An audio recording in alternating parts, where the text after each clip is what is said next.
And I think the underlying theme of this movie is that resistance is justified when people are occupied.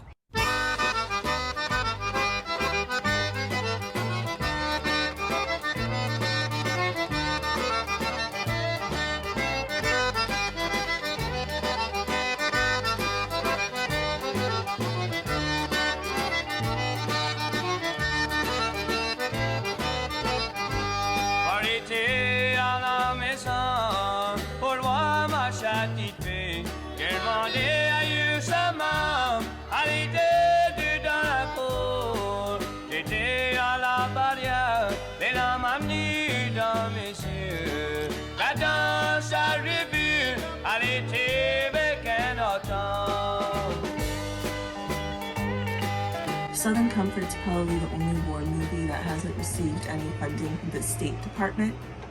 Southern Comfort's a movie about the National Guard go on a training mission in Louisiana, and it quickly goes awry. An allegory for Western hypocrisy and what Western intervention looks like. It shows the attitude that the National Guard have towards the civilians, which is demeaning. They look down on the Cajuns. They see them as primitive, backcountry swamp folk who, aren't really worth their time of day. Depicts extremely accurately what US invasions look like. The movie came out in 1981, so a few years after Vietnam, and the men in the movie could very easily have committed something like the My Lai massacre. The point of a movie like Southern Comfort is to show how easy it is for things like the My Lai massacre to happen, and soldiers show very little concern for the indigenous population. For the men, their blatant antagonisms sealed their fate. The group encroached on a local community and paid for it severely. The Cajuns were provoked. First, they had their nets cut, then they had their boats stolen, then they had blanks shot at them, and then kidnapped one of the members of their community. Now, a lot of the men don't recognize their fault. For them, it was just they wanted to see the sex workers, and the fastest way to do that was to steal the boats. The cavalier attitude that the National Guardsmen have towards the Cajuns is very reminiscent of, US soldiers in Afghanistan or Vietnam or Grenada or Haiti. There's a theme of indifference and callousness. So we have all of these antagonisms that are piling up, and then the only two to object to the path that they're going down are Hardin and Spencer. And Hardin even goes as far as fighting Reese, who tries to kill the trapper and ends up killing Reese and freeing the trapper.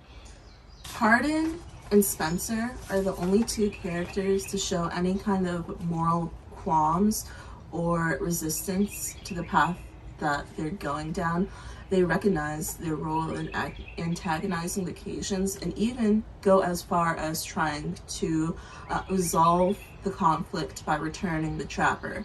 The trapper had nothing to do with the death of their sergeant, but he was the closest person available, and guilt by proximity or guilt by association is what they use to condemn the trapper. Tit for tat mentality, and the trapper, the one-armed trapper, is guilty by association. They have no proof he was the one who shot their sergeant, and even if he did shoot their sergeant, Cajuns believe that they are under fire.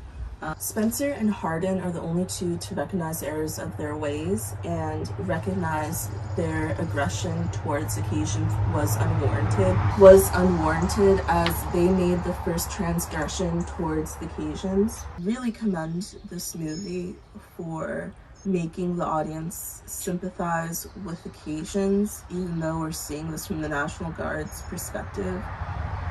And while only two of them show any hesitation about, you know, abusing and attacking the Cajuns. The rest are kind of indifferent. They don't know what the Cajuns want. It's almost like when people put on their uniform, they think it absolves some of their actions or their war crimes. One of my favorite parts or moments in the movie is in the very beginning, and Spencer is talking about the role of the National Guard and how they get the job of beating up Black people or intimidating college students on campuses to keep them in line. It's just more evidence that things haven't really changed from the 60s. If I could summarize this movie at all, it's that resistance is justified when people are occupied. The Cajuns were occupied by the National Guard. They cut their nets. The cutting of the fish nets when they're in the swamp is very similar to, let's say, Bill Clinton bombing a pharmaceutical factory. So, targeting their food source, then you stole their boats, their mode of transportation, then you kidnapped a member of their community, the trapper, then you detonated a bomb in his home.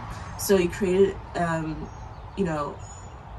this tumult in Americans, and specifically American troops, have the attitude that might makes right, which is why things like the My Lai massacre happen, or internment camps, or Jim Crow, or apartheid, or colonialism. This movie perfectly encapsulates the attitude of colonialism and what imperialism looks like in practice. It looks like cutting fishing nets and stealing the locals' property and destroying their homes and kidnapping members of their community, all things that absolutely warranted a reaction. And Hardin and Spencer are the only two to recognize that. Hardin actually, to Spencer's credit, he does acknowledge in the beginning that the National Guard is basically only used to shoot Black people and suppress college protests. And I mean, that's completely relevant to today for obvious reasons. We are seeing, Kent State on crack. Over 1,000 people have been arrested, and since the 60s, the role of the National Guard has not changed. And it's kind of sickening that police departments have been militarized to the point where they don't need to call in the National Guard.